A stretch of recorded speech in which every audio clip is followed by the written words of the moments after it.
What is up guys? Re-bienvenue sur ma chaîne, j'espère que vous allez super bien en cette journée full pluvieuse et journée grise de l'automne. Donc aujourd'hui j'ai décidé de faire enfin mon petit vidéo où ce que je pimpe mes Nike Air Force One. Puis je suis quand même assez contente du résultat final, c'est la première fois que je fais ça, fait que je m'attendais pas à grand chose. Un petit vidéo DIY vraiment rapide, je vous ai fait un petit, je vais vous faire un voice-over dans le fond, fait que je vais vous montrer ce que j'ai fait, les étapes différentes que j'ai faites pour réussir à pimper mes Nike. Je vais laisser aussi le lien où c'est que j'ai acheté mes papillons. Fait que j'avais acheté ça sur un site... mon dieu, je me rappelle vraiment plus c'est quoi, mais j'ai acheté ça pendant la pandémie. J'ai attendu quasiment 2 mois pour me faire shipper ça. Puis j'ai attendu quasiment 4 mois pour les coller dessus. fait que ça, c'est des Nike Air que j'avais acheté il y a quelques mois. Je vous dirais peut-être 1 ou 2 mois. Fait qu'il était blanc, mais un petit peu sale. Fait que vous pouvez vraiment coller ces papillons-là ou n'importe quel sticker sur une paire flambant neuve, ça va être bien plus beau. Mais j'ai décidé d'écoller sur une paire que j'avais déjà.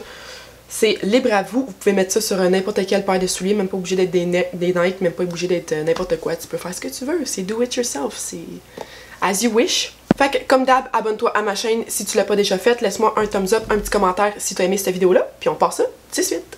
Donc la première étape que j'ai faite pour pimper mes Nike, j'ai utilisé de l'acétone pur à 100%, fait que c'est n'importe quel remover pour du vernis dans le fond que tu peux pour enlever le vernis. Fait que moi j'ai utilisé des petites boulettes de Watt et puis j'ai appliqué mon acétone dessus, puis j'ai tout frotté dans le fond, toutes les petites taches qu'il y avait sur les souliers pour qu'on ait une bonne base blanche pour commencer ça.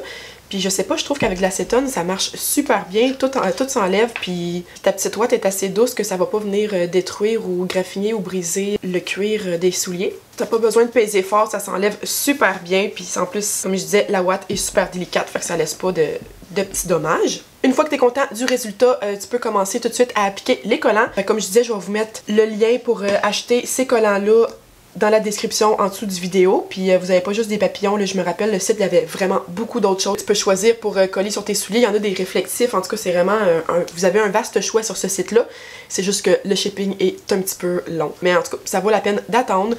Fait que j'ai placé ça partout sur mes souliers, dans le fond, où ce que je voulais qu'il y ait un petit papillon. J'ai vu que je vous ai dit que mes Nike étaient un petit peu utilisés. Déjà, j'ai comme des petites craques là, où ce que ça a fait des dents. Fait que je me suis dit que j'allais placer les tempes par-dessus ça pour que ça puisse cacher un petit peu les défauts. Et puis j'ai utilisé un fer à friser pour coller ça parce que je trouvais qu'un fer à repasser pour les vêtements c'était comme trop large puis ça allait juste vraiment pas bien pour coller comme les petits coins parce que je sais pas, en tout cas c'est comme trop gros, fait que avec le fer à friser c'est plus petit, fait que ça va super bien dans les craques. Puis en plus c'est bien plus facile à manœuvrer avec les mains, puis t'as bien moins de chances de te brûler. Fait que j'ai tout collé mes petits collants, ça l'a super bien été, puis quand il y en avait qui étaient comme mal collés, j'ai comme placé le plastique par dessus, puis j'ai retourné avec le fer à friser pour que ça soit bien collé partout. Fait que j'ai décidé d'en coller sur le signe de Nike en avant, je trouve que ça faisait chill. J'en ai collé un gros en avant, puis j'en ai mis un autre juste en arrière où le signe Nike Air. Même chose pour l'autre, je les ai pratiquement collés presque à la même place, mais celui-là, je l'ai mis un petit peu plus loin. J'en ai mis un devant, j'en ai mis un sur le côté, puis un juste en arrière encore sur mon signe Nike. Fait que si vous êtes content avec le résultat final, vous pouvez définitivement laisser ça comme ça, mais mes lacets étaient vraiment sales. Comme je disais, ça faisait un petit bout que je savais ces Nike-là. Fait que j'ai décidé d'acheter des lacets bleu foncé qui allaient fitter avec la teinte plus foncée du papillon. Je trouvais que ça allait bien fitter. Fait que j'ai tout enlevé mes lacets blancs. Puis je vais sûrement les garder, puis je vais les passer dans l'eau de javel. Je suis sûre qu'ils vont devenir blancs, puis je vais pouvoir les remettre après parce que j'aime bien le style all white. Fait que j'ai gardé mon petit signe de AF1 en avant. Puis j'ai tout repassé les lacets. J'ai repassé aussi une petite ouate d'acétone sur la langue des souliers parce que c'était comme super sale entre les lacets. Fait que comme ça devient super propre. Et le résultat final, ça ressemble à ça ici. Quand même assez contente. La seule chose, c'est que je pense que si je porte ces souliers-là dans la pluie, ça se pourrait peut-être que les lacets ils déteignent sur le blanc. Fait que j'ai un petit peu peur de porter ça dans la neige ou dans la pluie, là. Fait que je veux vraiment pas que ça laisse comme des taches bleues sur mes souliers. Souvent quand que je porte des jeans avec des souliers blancs comme ça laisse comme des traces de... Genre souvent les jeans ils vont déteindre sur le Nike. Je sais pas pourquoi je fais ça. Anyway. Mais oui, donc résultat final, je suis vraiment contente. Je les ai portés une fois pour aller travailler puis mes amis pensaient que c'est moi qui avais peinturé littéralement les petits papillons dessus. Non, vraiment pas. Je vais essayer de vous faire un petit close-up, mais comme le papillon, là, il y a vraiment plein de détails dedans. Vous pouvez voir comme le dégradé de couleur au centre, il est plus pâle, puis il devient plus foncé au bout des ailes. Puis vous pouvez même voir qu'il y a comme full de détails dans les ailes, là, plein de petites lignes puis tout. Fait que c'est quand même des belles étampes. Mais il me semble que j'avais payé ça 15$, 10 ou 15$, fait que ça vaut vraiment la peine. Je trouve que ça donne un petit style full edgy au Nike, puis c'est sûr et certain qu'il n'y en aura pas un autre qui va en avoir des pareils comme toi. Fait que c'est ça, c'était mon petit do-it-yourself pour mes Nike.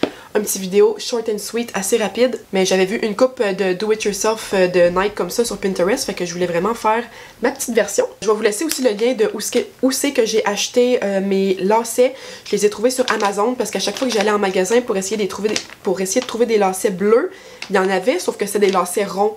Puis moi, je voulais vraiment comme ceux qui étaient plats pour pouvoir rentrer bien comme faut dans la langue, puis que ça soit pareil comme les lacets originaux. Fait que il me semble que j'avais payé ça comme 5$ sur Amazon. Je vais vous laisser le lien de ça aussi. Fait qu'en gros, les seules choses que vous avez besoin pour faire ça, c'est vraiment un fer à friser ou même un fer à repasser, sauf que ça va un petit peu moins bien avec le fer à repasser. Vous avez besoin de lacets, ça c'est comme si vous voulez changer vos lacets, puis les étampes que je vais vous mettre dans la description en dessous du vidéo. Fait que c'est super simple à faire comme petit bricolage. Fait que merci beaucoup d'avoir regardé mon vidéo. Laissez-moi un thumbs up si vous avez aimé ça, puis on se revoit dans mon prochain, guys. Ciao!